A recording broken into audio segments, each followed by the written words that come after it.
नमस्कार दोस्तों, welcome back to your own channel Wealth Saga. Mrs Bector's IPO आने वाला है दोस्तों। मिसेस बेक्टर्स आईपीओ जानने से पहले आप पहले मिसेस बेक्टर्स के बारे में जानिए। मिसेस बेक्टर्स ने ये एंटरप्राइज खड़ी करी थी इन 1978। इनका नाम है मिसेस रजनी बेक्टर और 1978 की एंटरप्राइज आज के दिन अप्रॉक्सीमेटली 40-45 साल से ज़्यादा हो चुके हैं। और आप देख सकते हैं the kind of Fortune this company has created for the investors end of course for the company for themselves. जो मेन रेप्यूटेड ब्रांड्स हैं कंपनी के वो हैं बिस्किट्स में के सेगमेंट में मिसेस बेक्टर्स क्रेमिका और इंग्लिश ओवन के नाम से उनके बेकरी के प्रोडक्ट भी स्पेशली नॉर्थ इंडियन रीजन्स में सेल आउट होते हैं। तो बेसिकली ये ग्लोबली सर्टिफाइड कंपनी है, काफ़ी अच्छी रीच है स्पेशली इन नॉर्थ इंडिया। अब आपके दिमाग में चल रहा होगा इनके प्रोडक्ट रेंज क्या है, उसको देख लेते हैं। तो दोस्तों आई एम नॉट अवेयर कि आपको मालूम है कि नहीं मालूम है कंपनी की कैसे रेंज है, बट कंपनी के जो प्रोडक्ट्स हैं वो जनरली जो गवर्नमेंट रिलेटेड सीएसडी कैंटीन्स हैं उसमें भी काफ़ी अच्छे से सेल आउट होते हैं। तो अगर आप इसकी रेंज देखना चाहेंगे बिस्किट्स की, तो काफ़ी सारे वैरायटी ऑफ सेगमेंट और काफ़ी सारे वैरायटी ऑफ बिस्किट्स और कुकीज़ और बेकरी आइटम्स में ये केटर फॉर करते हैं। अगर आप बात करें तो एक जो डाइजेस्टिव बिस्किट्स होते हैं उसके सेगमेंट में भी हैं, क्रीम बिस्किट्स में भी हैं। इसके अलावा क्रैकर, कुकीज़ और सबसे इंपॉर्टेंट चीज़ क्या है, बेकरी के प्रोडक्ट में इंग्लिश ओवन नाम से इनका ब्रांड है जिसमें कि बेकरी के प्रोडक्ट्स भी बनाते हैं। और आपको जान करके ये हैरानी और खुशी भी होगी कि जो इंग्लिश ओवन के जो ब्रांड्स हैं, सो इंग्लिश ओवन की जो बंस हैं, they are being not only supplied in India but also in other countries as well. अगर बात करें जो बंस जो अभी रिसेंटली अभी आपका आईपीओ आया हुआ है बर्गर किंग का, तो बर्गर किंग के बर्गर में जो बन लगता है उसको भी मिसेस बेक्टर्स की कंपनी ही प्रोवाइड करती है।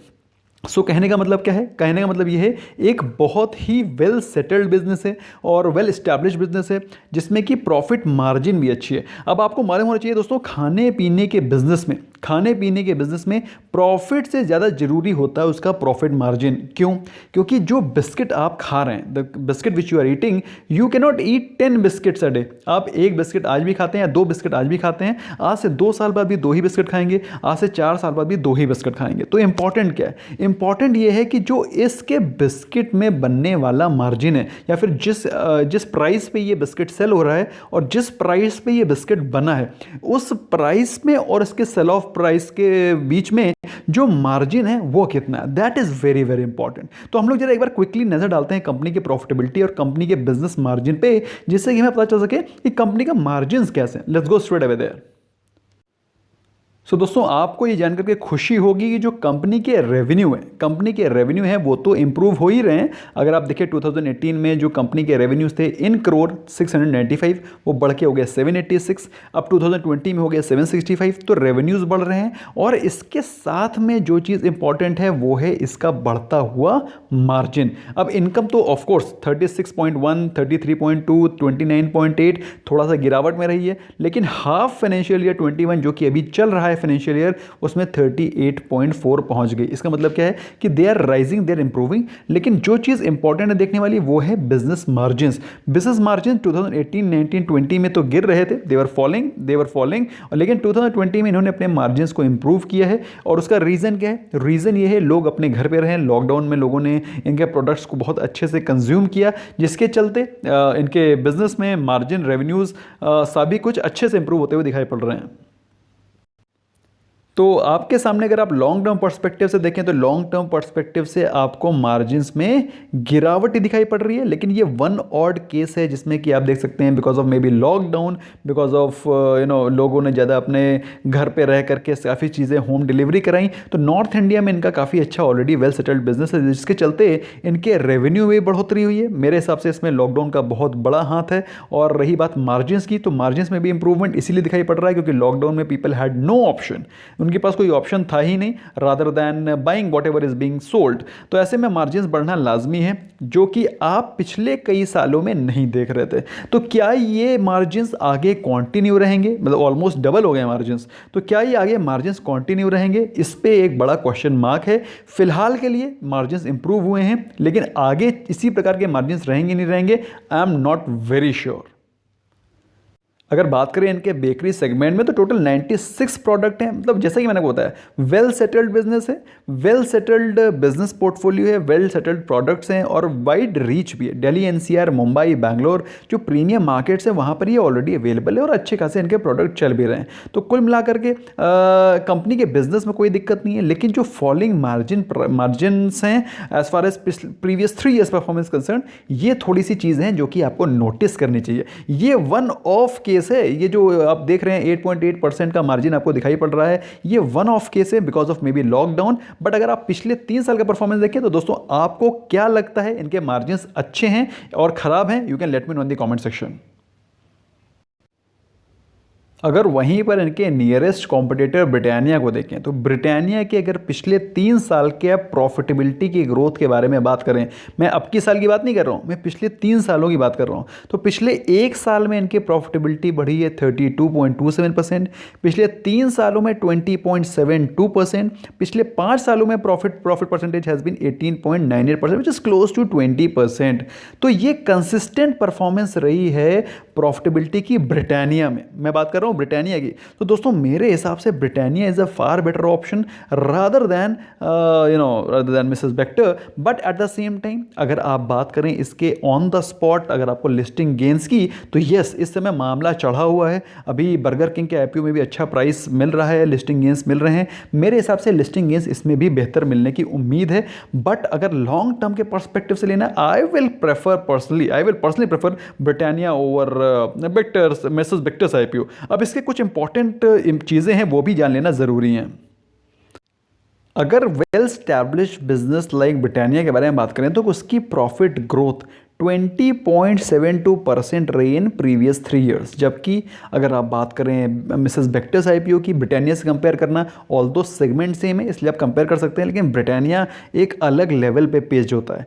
तो अगर आप ब्रिटानिया से कंपेयर करेंगे तो आप पाएंगे Britannia has been making consistent profit, good profits 20% and above in last 3 years, whereas Mrs Bector's के पिछले के आप देख सकते हैं प्रॉफिटेबिलिटी उनकी गिर रही है। मैंने अभी पिछले आप डिस्कस भी किया है। तो ऐसे में दोस्तों Britannia happens to better choice over Mrs Bector. अगर बात करें ब्रिटानिया में भी एक इशू है, वो है रेवेन्यू ग्रोथ का। Revenue growth of Britannia has been not as good, मतलब ऐसा नहीं है फॉल कर रही है, बट इतना भी अच्छे से नहीं बढ़ रही है।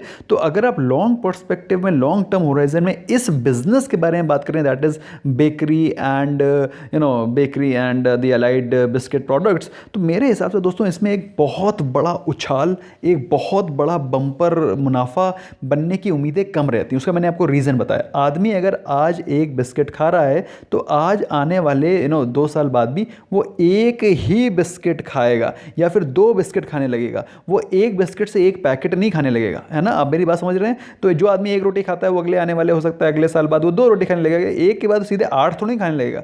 तो उसमें मार्जिन इंपॉर्टेंट होना, मार्जिन बढ़ता हुआ होना बहुत ज़रूरी है, जो कि Britannia has upper hand.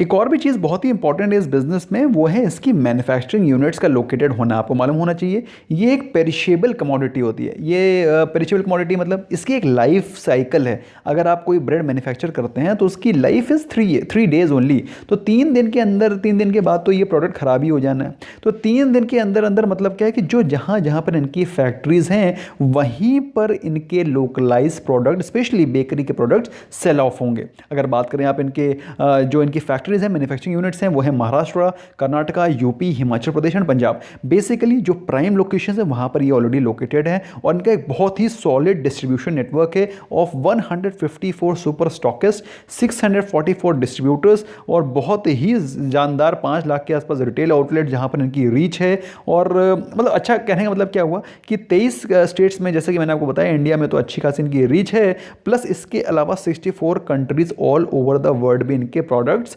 Supply होते हैं। तो कंपनी की रीच अच्छी है, कंपनी का बिजनेस अच्छा है, वेल सेटल्ड है। लेकिन बात करें आगे फ्यूचर आने वाले आज से 10 साल बाद क्या ग्रोथ होगी, उसमें मैं I am not very confident. I will prefer to go with established leaders like Britannia.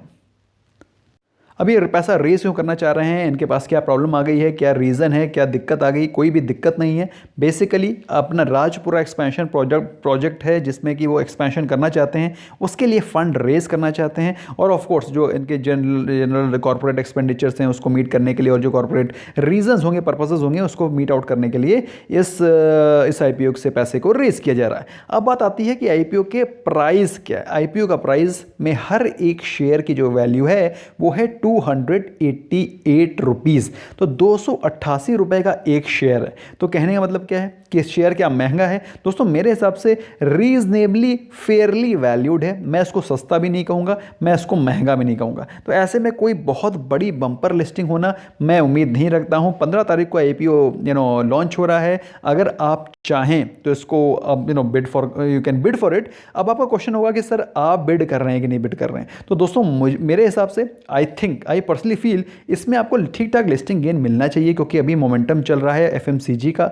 अभी मोमेंटम चल रहा है बर्गर किंग के आईपीओ का। तो उस मोमेंटम के चलते चलते मेरे हिसाब से इसको भी एक अच्छी जीएमपी मिलनी चाहिए, ग्रे मार्केट प्रीमियम मिलना चाहिए। ऑल्दो मैं आपको इसके लिस्टिंग के समय जब ये लिस्टिंग कह रहा हूँ, इसका जब लॉन्च डेट होगा, ओपनिंग डेट होगा 15 से 16 के बीच में, मैं आपको फिर से एक वीडियो से फॉलोअप करके बताऊंगा कि आपको इसमें क्या करना चाहिए। फिलहाल अगर आप इंटरेस्टेड हैं तो एक लॉट सिर्फ 14,400 का होगा, एक लॉट बिड किया जा सकता है। But I will definitely give you an idea कि आपको इसमें क्या करना चाहिए, क्या आपको इसमें बिड करना चाहिए कि नहीं करना चाहिए। I will make a follow up video on may be on 15th और मे बी ऑन 16th, ताकि आपको अच्छे से पता चल सके कि आपको इसमें क्या करना है।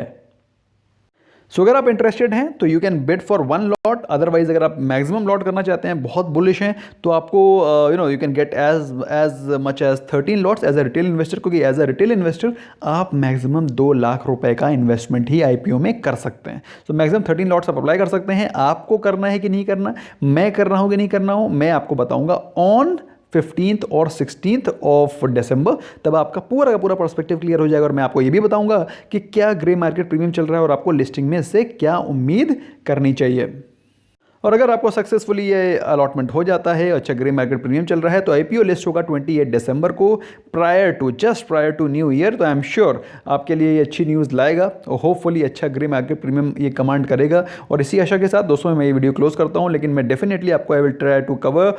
तब तक आप अपनी इन्फॉर्मेशन को बढ़ाते रहिए और अपने आप को एनरिच करते रहिए, बिजनेस फंडामेंटल्स को जानते रहिए। And if you have any question queries, let me know in the comment section, I will be glad to answer them. Thank you so much for giving a precious time. Bye bye for now.